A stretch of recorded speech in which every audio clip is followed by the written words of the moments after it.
The best developers are burning out or quitting under the weight of bureaucratic overhead. Today, we're discussing how to pivot toward a result-oriented delivery model and an environment around developer autonomy and technical mastery, because your best work happens in flow, not in meetings. Software engineering is fundamentally a creative and a deeply analytical discipline. It requires holding complex systems in your head, mapping out logic, and predicting edge cases, a state of mental flow that takes minutes to enter and seconds to break. When a developer's day is fragmented by context switching, their time is effectively stolen. A 15-minute stand-up doesn't cost 15 minutes, it costs 30. The 15 minutes of the meeting itself, and at least another 15 to refocus on the development after the meeting. This causes frustration among developers. The frustration stems from the cognitive tax of being held accountable for high-level technical execution while being denied the environmental conditions necessary to achieve it. Consequently, top-tier talent is quietly exiting organizations. They aren't leaving because the technical challenges are too difficult. They're leaving because their employers are increasingly valuing the performative appearance of agility over the reality of shipping high-quality code. When a company prioritizes the theater of work over the work itself, it sends a clear message to engineers. Process compliance matters more than product impact. Knowledge workers don't tolerate being micromanaged like assembly line workers. They recognize their market value and will inevitably take their expertise to organizations that trust their autonomy, protect their focus, and measure success by the quality of the software shipped, not by the perfect adherence to the ceremonies that preceded it. When organizations confuse activity with progress, they inadvertently sabotage the very talent they rely on to build their products. Software engineering isn't an assembly line. It requires deep, continuous focus and concentration. Building complex architecture requires an engineer to load an intricate mental model of dependencies, variables, and logic into their working memory. This cognitive ramp-up time often takes 20 to 30 minutes of uninterrupted focus just to reach an optimal state of productivity. The true cost of a brief interruption isn't just the time spent away from the keyboard, it's the total collapse of that mental model, which must then be rebuilt. By fragmenting the day into 30-minute slivers squeezed between meetings, companies are actively destroying the focus of their engineers. The future of engineering lies in transitioning towards asynchronous, flow-based environments that inherently respect individual cognitive load. This requires a fundamental redesign of corporate communication. In a flow-based environment, collaboration happens concurrently with deep work rather than actively interrupting it. The golden rule for this new culture is simple. If an update can be read, it should not require a mandatory meeting. This operational pivot represents a broader cultural shift, finalizing the shift from ceremony compliance to a culture of technical excellence and the rapid removal of developer friction.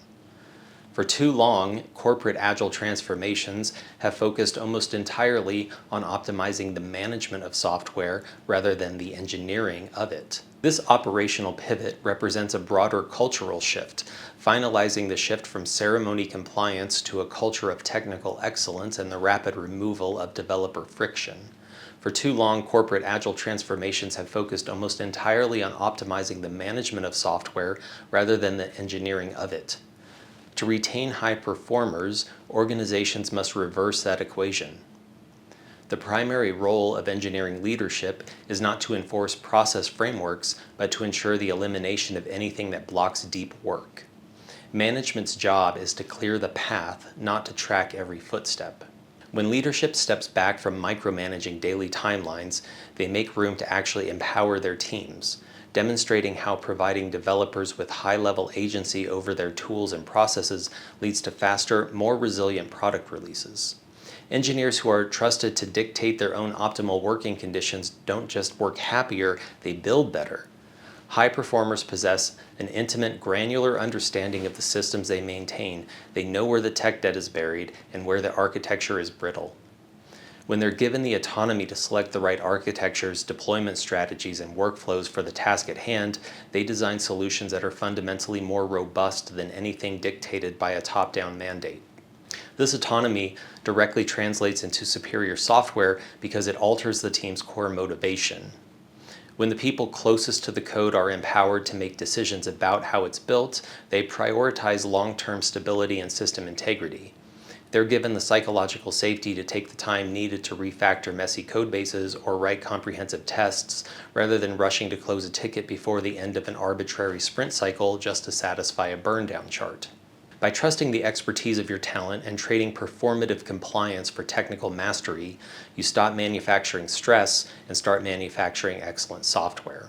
To fundamentally repair the engineering culture, leaders should adopt and enforce the following roadmap. 1. Audit the overhead. Actively measure the exact ratio of time your team spends in meetings versus uninterrupted deep work. Track how much time is in between meetings.